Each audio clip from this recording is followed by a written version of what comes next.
And as much as I agree with that, and I'm sure that would be great, when in the 20s, there were Article 5 convention applications.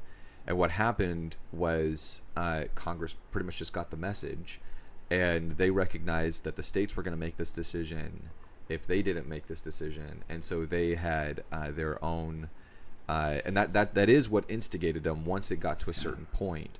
And so that's when the right to vote was clarified to all gender, all sex and gender and race and nationality, etc. So the right to vote was protected. So women's right to vote, and it was because the applications got to a certain point that they said, hey, let's do this. So it doesn't always start there. And so on one hand, it's like I understand. I'm surprised that we would do it only to send a message.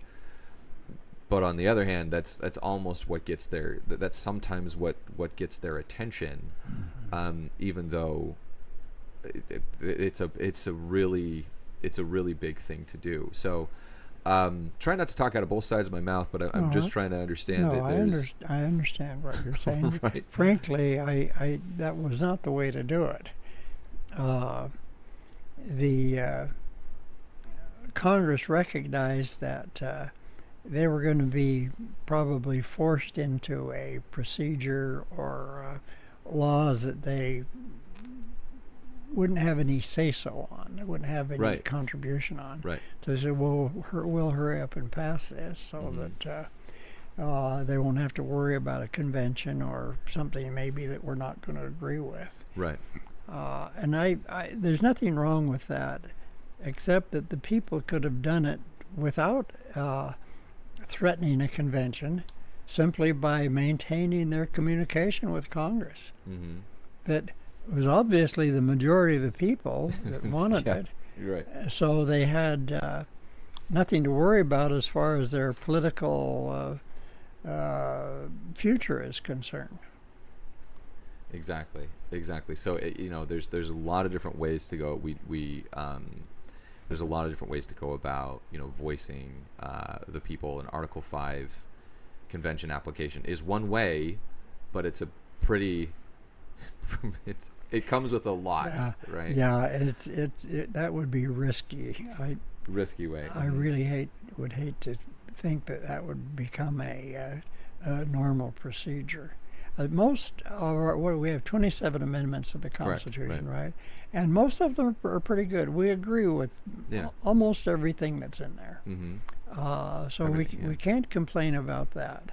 But they should, in my opinion at least, they should have been initiated by public pressure rather than the fear of a con-con. Rather than fear of a constitutional convention or an Article 5 convention. Let's go back for a second to the power of the delegate, right? And I think that's where the weight for me is heavy, but at the same time really inspiring, right?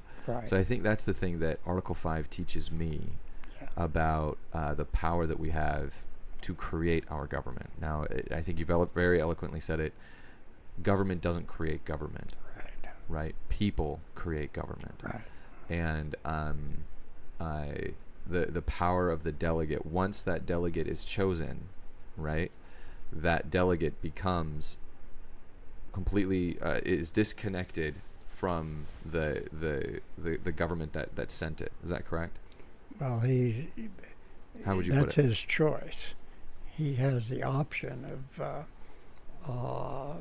overcoming bad laws, instituting new laws, repealing any part of the Constitution.